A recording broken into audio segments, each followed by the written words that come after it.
আসসালামু আলাইকুম। কি অবস্থা সবার? আশা করছি সকলেই ভালো আছেন। আলহামদুলিল্লাহ আমরাও ভালো আছি। তো এখন বাজে সন্ধ্যা 7টা। মধুর আপু ফোন দিয়ে বলতেছে সাদা পোলাও আর গরুর মাংস রান্না করো। তো এখন আমি কি কি রান্না করি সেগুলো আপনাদের সঙ্গে শেয়ার করব, সেই কারণে ভিডিওটা স্টার্ট করলাম। তো সবাই কোথাও যাবেন না, সাথেই থাকুন। তো আমি কিন্তু গরুর মাংস ভিজিয়ে রাখছিলাম অনেকক্ষণ আগেই। আর এদিক দিয়ে রসুন আদা কেটে নিছি, সাথে শুকনো মরিচও ভেজে নিছি। আর মাংস রান্না করার জন্য পেঁয়াজ কুচি করে নিছি, মাংস ধুয়ে নিছি। আর আমি কিন্তু গরুর মাংসতে আস্ত রসুন খেতে পছন্দ করি। এই যে রসুন দেখতেই পাচ্ছেন, সাথে আলু দিছি কিছু। আলু ছাড়া তো আমার চলেই না। আমার মতো কে কে আছেন অবশ্যই কমেন্ট করে জানাবেন গরুর মাংসতে আস্ত রসুন খান। আমার ব্লেন্ডার করা শেষ, আমি এগুলো ফ্রিজে রেখে দিব। এতে করে কিন্তু মেয়েদের রান্নার কাজে ভালোই সুবিধা হয়, যখন লাগবে শুধু কিছুক্ষণ বের করে রাখলেই হয়ে যাবে। আর আমি কিন্তু এই আইসওয়ার গুলাতে করে মরিচ আদা রসুন মশলা এগুলো রাখি, এগুলো ইউজ করতে কিন্তু আরো সুবিধা।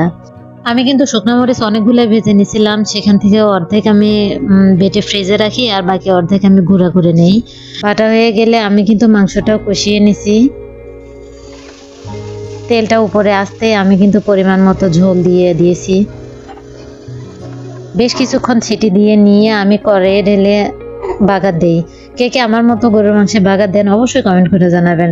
আমার রান্নায় কিন্তু ভিন্নতা থাকতে পারে। তাছাড়া আমি অন্যভাবেও গরুর মাংস রান্না করি, যারা যারা ট্রাই করেন নাই ট্রাই করে দেখিয়েন, অনেক মজা হবে। গরুর মাংস বাগার দিয়ে দেখিয়েন, সত্যি অনেক ভালো লাগে।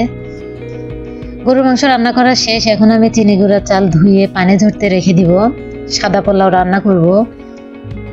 কিছুক্ষণ ভেজে নিছি আমি, তারপর গরম পানি দিয়ে রান্না করে পেঁয়াজ বেরেস্তা দিয়ে নামাই নিছি। তো এই হচ্ছে আমার ঝরঝরে সাদা পোলাওয়ের ফাইনাল লুক। এছাড়াও আমি সাথে সালাদ কেটে নিছি। তো আমার রান্না কিন্তু শেষ। মুগ্ধর আব্বু বাসায় আসলে তারপর রাতের খাবার খেয়ে নিছিলাম। আজকের মতো আমার ভিডিওটি এই পর্যন্তই। যেহেতু আমি চ্যানেলে নতুন, তাই সবাই আমার চ্যানেলটি সাবস্ক্রাইব করে আমার পাশে থাকেন প্লিজ। তো সবাই ভালো থাকবেন। আল্লাহ হাফেজ।